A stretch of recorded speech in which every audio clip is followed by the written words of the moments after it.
कामयाबी तक today GK series में आज हम इकोसिस्टम के कुछ महत्वपूर्ण प्रश्न लाए हैं। वीडियो को अंत तक जरूर देखें, वीडियो को बीच में स्किप ना करें। परितंत्र के इकोसिस्टम के हर परीक्षा में 1-2 प्रश्न पूछे ही जाते हैं। तो देरी ना करते हुए शुरू करते हैं। चैनल पर नए हैं तो जल्दी से सब्सक्राइब करें, बेल आइकन भी जरूर दबाएं। तो पहला प्रश्न है, पारिस्थितिक तंत्र के कितने घटक होते हैं? Option A 1, option B 2, option C 3, option D 4। तो इसका उत्तर है ऑप्शन बी 2। पारिस्थितिक तंत्र या परितंत्र के 2 घटक होते हैं, जैविक जिसे बायोटिक और अजैविक एबायोटिक। जैविक घटक अपने आप में 3 प्रकार का होता है, उत्पादक, उपभोक्ता, अपघटनकर्ता। उपभोक्ता 3 प्रकार का होता है, प्राथमिक उपभोक्ता, द्वितीय उपभोक्ता और तृतीयक उपभोक्ता। अजैविक घटक 3 प्रकार के होते हैं, अकार्बनिक तत्व, कार्बनिक तत्व और जलवायु। प्राकृतिक पारिस्थितिक तंत्र के बारे में बात करें तो यह 2 प्रकार का होता है, सतलीय पारितंत्र जिसे टेरेस्ट्रियल कहते हैं, दूसरा होता है जलीय पारितंत्र। सतलीय पारितंत्र 4 प्रकार का होता है, घास के मैदान, वन, मरुस्थल और टुंड्रा। वन 3 प्रकार के होते हैं, उष्णकटिबंधीय वर्षा वन, शीतोष्ण पतझड़ वन, बोरियल या उत्तरी शंकुधारी वन जिसे टैगा वन भी कहते हैं। जलीय परितंत्र भी 3 प्रकार का होता है, अलवणीय जल परितंत्र फ्रेश वाटर इकोसिस्टम, समुद्री परितंत्र मैरीन इकोसिस्टम, संक्रमणकालीन परितंत्र टेरेस्ट्रियल इकोसिस्टम। अब हम बात कर लेते हैं परितांत्रिक या परितंत्र इकोसिस्टम होता क्या है। अंग्रेजी भाषा का इकोलॉजी शब्द ग्रीक भाषा के 2 शब्दों आइकोस और लॉजोस से मिलकर बना है। आइकोस का अर्थ होता है घर या रहने का स्थान तथा लॉजोस का अर्थ होता है अध्ययन या चर्चा। तो अतः शाब्दिक अर्थ में पारिस्थितिक तंत्र जीवधारियों और उसके आवासों के बीच होने वाले संबंधों का अध्ययन कराता है। इस प्रकार पारिस्थितिक जीव विज्ञान की वह शाखा है जिसके अंतर्गत जीवों के वातावरण के साथ अंत संबंधों का अध्ययन किया जाता है। अर्नेस्ट हैकेल ने परितंत्र को परिभाषित करते हुए लिखा है कि जैविक और अजैविक वातावरण के साथ प्राणियों के अंत संबंधों का संपूर्ण अध्ययन ही परितंत्र है। टायलर ने परितंत्र की ऐसे विज्ञान के रूप में परिभाषित किया है जो सभी जीवों के सभी संबंधों तथा उनके सभी वातावरणों के साथ संबंधों का अध्ययन कराता है। जैविक समुदाय और अजैविक घटकों के अंतर संबंधों से निर्मित संरचनात्मक और क्रियात्मक इकाई को परितंत्र कहते हैं। वास्तव में जीव विज्ञान के लिए आपस में तथा अपने पर्यावरण से जुड़े रहते हैं और मिलकर परितंत्र का निर्माण करते हैं। परितंत्र अथवा पारिस्थितिक तंत्र का आकार एक छोटे तालाब से लेकर एक विशाल महासागर तक हो सकता है। परितांत्रिक तंत्र या परितंत्र की संरचना। परितंत्र की संरचना का तात्पर्य इस बात से है कि इसके विभिन्न अवयव आपस में किस प्रकार जुड़े हुए हैं।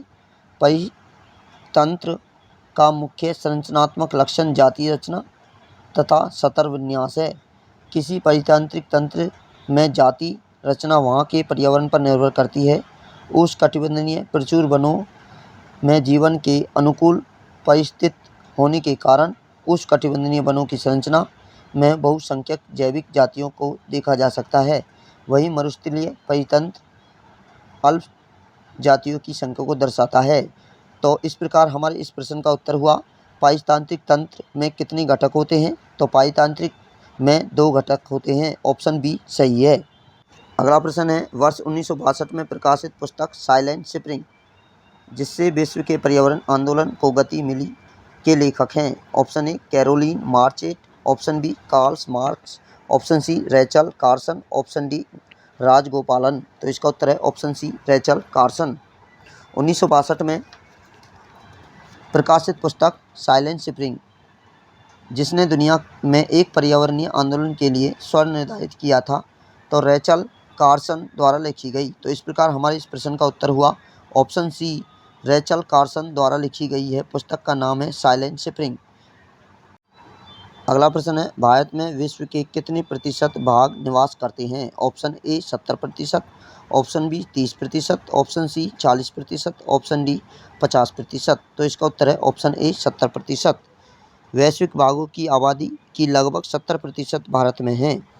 भारत में वायु की स्थिति की सारांश रिपोर्ट जुलाई 2019 में प्रधानमंत्री द्वारा जारी की गई थी। विस्तृत रिपोर्ट में वर्ष 2018-19 सर्वेक्षण से प्राप्त जानकारी की तुलना पूर्व के 3 सर्वेक्षण 2006, 2010 और 2014 के साथ की गई। रिपोर्ट के अनुसार वर्ष 2006 से 18 के बीच भारत में बाघों की संख्या में प्रति वर्ष 6% की वृद्धि देखी गई है। वर्ष 2014 की तुलना में 2018 में बाघों की संख्या में 33% की वृद्धि दर्ज की गई। पश्चिमी घाट लगभग 724 बाघों की संख्या के साथ दुनिया का सबसे बड़ा सतत बाघ आबादी वाला क्षेत्र है। इसमें सतत क्षेत्र नागरहोल, बांदीपुर, वायनाड, मुदुमलाई, सत्संग मंगलम, बीआरटी ब्लॉक शामिल है। वर्तमान भारत, बांग्लादेश, भूटान, कंबोडिया, चीन, Indonesia, Laos, Malaysia, Myanmar, Nepal, रूस, थाईलैंड और वियतनाम सहित कुल 13 देश टाइगर रेंज कंट्रीज में शामिल हैं। तो इस प्रकार हमारे इस प्रश्न का उत्तर हुआ, भारत में कितने प्रतिशत बाघ निवास करते हैं? तो ऑप्शन ए सही है, 70%। अगला प्रश्न है, भारत में प्रोजेक्ट टाइगर की शुरुआत कब की गई? Option A 1973, option B 1972, option C 1992, option D 2002। तो इसका उत्तर है ऑप्शन ए 1973। बाघ प्रजातियों के विलुप्त प्राय होने की समस्या को देखते हुए इसके संरक्षण के लिए सरकार ने अप्रैल 1973 में प्रोजेक्ट टाइगर प्रारंभ किया, जिसके उद्देश्य बाघ को समाप्त होने से बचाना। वन्य जीव संरक्षण अधिनियम भारत सरकार ने वर्ष 1972 में पारित किया था। प्रोजेक्ट हाथी का प्रारंभ 1992 में किया था। भारतीय संसद द्वारा जैव विविधता अधिनियम 11 दिसंबर 2002 को पारित किया गया। प्रोजेक्ट टाइगर 1973 में बंगाल टाइगर की रक्षा के लिए भारत में शुरू की गई एक वन्यजीव संरक्षण परियोजना थी। भारत सरकार के पर्यावरण व वन मंत्रालय ने हाथियों की संख्या में आई भारी गिरावट के कारण हाथियों की सुरक्षा व संरक्षण हेतु वर्ष 1991-92 में हाथी परियोजना यानी प्रोजेक्ट एलिफेंट की शुरुआत की थी। जैव विविधता अधिनियम 2002 की जानकारी प्राप्त की गई, जिसके लक्ष्य जैविक संसाधनों और संबंध ज्ञान का संरक्षण करना। संबंधित नियमों और अधिसूचनाएं जैसे राष्ट्रीय जैव विविधता प्राधिकरण की स्थापना को उसके प्रयोजन द्वारा की गई। तो इस प्रकार हमारे इस प्रश्न का उत्तर हुआ, भारत में प्रोजेक्ट टाइगर की शुरुआत वर्ष 1973 में की गई। 1972 में वन्यजीव संरक्षण अधिनियम शुरू किया गया, 1992 में हाथी प्रोजेक्ट शुरू किया गया और 2002 में जैव विविधता अधिनियम 11 दिसंबर को शुरू किया गया। अगला प्रश्न है, एक पारिस्थितिक तंत्र के विभिन्न घटकों से होकर पोषक तत्व को गुजरना कहलाता है। ऑप्शन ए जैव भू रासायनिक चक्र, ऑप्शन बी भूगर्भिक चक्र, ऑप्शन सी पारिस्थितिक तंत्र अनुक्रम, ऑप्शन डी जैवीय चक्र। तो इसका उत्तर है ऑप्शन ए जैव भू रासायनिक चक्र। एक परितंत्र के विभिन्न घटकों से होकर पोषक तत्वों को गुजरना जैव भू रासायनिक चक्र यानी जियोकेमिकल साइकिल कहलाता है। इसके तहत जैवमंडल में जीवधारी व पर्यावरण के बीच विभिन्न रासायनिक तत्वों का चक्रीय प्रभाव होता है।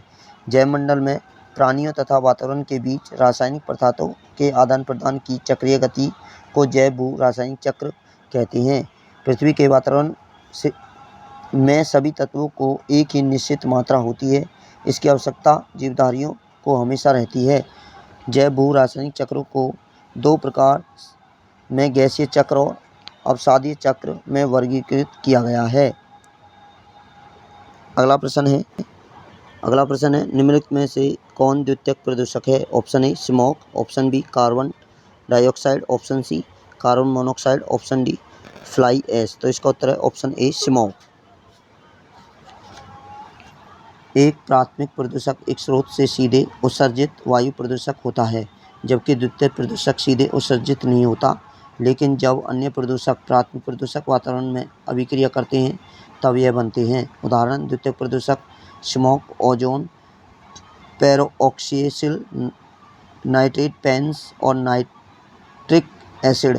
वायु प्रदूषण हवा में किसी भी भौतिक, रासायनिक या जैविक परिवर्तन को संदर्भित करता है। इसका आश्रय हानिकारक गैसों, धूल और धुएं आदि के कारण हवा में सुदूषण से है, जो कि पौधों, जानवरों और मनुष्यों को प्रभावित करता है। वायु प्रदूषक के पदार्थ होते हैं जो प्रदूषण का कारण बनते हैं।